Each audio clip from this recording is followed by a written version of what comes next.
In today's video, I want to show you how to fix a leaky water shutoff valve. Hopefully this will help you save some money and some time. So let's go ahead and dive in. Well, first thing you want to do is go ahead and turn your water off at your water shutoff valve so that way there won't be any more water coming to this pipe. Next thing you can go ahead and do is turn the faucet on and let all the water drain out and make sure there's no more water in your pipes. So guys, one of the first things you need to do is just determine where the leak is coming from. And I know mine is coming from right here. You can kind of see the corrosion on the side and on the back. But if it's coming from this little packing nut right here, one of the cool things is you can actually just tighten that up and that might fix your whole problem, but just keep an eye on it. But we're gonna have to go ahead and replace mine because it's leaking from back here and there's some corrosion and everything going on. So we're gonna go ahead and fix this. I'm gonna use a sharkbite. If you guys have never heard of one of these, this is what it is right here. And it's just an easy way to fix some plumbing. I've heard a lot of great things about them. And so I'm gonna show you how to do that. One of the things you have to make sure you do is make sure that you have enough space. So for a shark bait, you're gonna need at least 1 inch off of the wall. So again, if I put my tape measure to it, it's over 1 inch. You can kind of see this. So it's about almost 2 inches. So that's gonna be super helpful. And I'll show you a couple different ways that you can actually cut this off, because we're gonna have to cut off this valve right here, cut it off about right here where there's a pretty clean pipe left. And then we'll go ahead and put our shark bite on. So guys, today I'm gonna be using this type of pipe cutter right here that just goes around the edge, and all you do is kind of make a circle around it and it cuts it off pretty clean. I've also used these before, they work pretty well, or even a hacksaw. If you have to be really precise and really close, you might wanna use a hacksaw. Again, because this right here is gonna add a little bit of space. So as you can tell, there's the blade, but there's gonna be about 1/2 inch or so that you're gonna have to eat to use this. This right here can get right on the edge. So if you're right on the edge and you need to be close, because again, you got to make sure there's this much space, you can just use one of these to get in there a little bit tighter. So again, I'm using the Husky quick release pipe cutter here. I like these because they cut pretty straight and there was enough space to use it.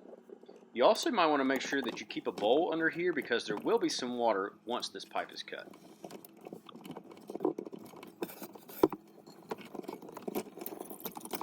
You also need to make sure you take this water line right here off. Now, once you've removed this, what you'll need to do is you can either take a deburring tool like this right here. I'll have a link for everything that I use in the description today, but you can use this or some like light sandpaper and try to get all of this roughness off the edge. You'll go ahead and just make sure you clean that off really well. Again, you can just clean this off. This right here is a great item I just got. And it's really easy. It's a deburring tool and also a measuring tool I'll show you here in just a second. But this is a great way. Just again, make sure that everything is clean and everything looks good here on the edge, because you don't want any rough edges and you want it to also be as clean as possible. That's also why I like using that little cutting tool I did as well. Next thing you'll do is take your deburring tool, go ahead and put it on there. And this again is going to determine where and how far this shark bite needs to go back. So you need to make sure that it sinks all the way back there. So you want to put a mark on it. You can tell, put a mark back there. So again, this is how far that this shark bite needs to go back. Because if it doesn't go back that far, then it's not going to be fully synced. Sorry, I meant to say it's not fully seated. Also, if you don't have a tool like this, that's okay. You can check Sharkbite's website for how deep they actually need to go, and I'll leave a link for that down below. So now that you have your mark, you can go ahead and put your shark bite on there. It has this little section so you can kind of see how far you need to go. So you got your mark on there. Go ahead, get ready to sink it in. I got my mark. Go ahead and push it on there.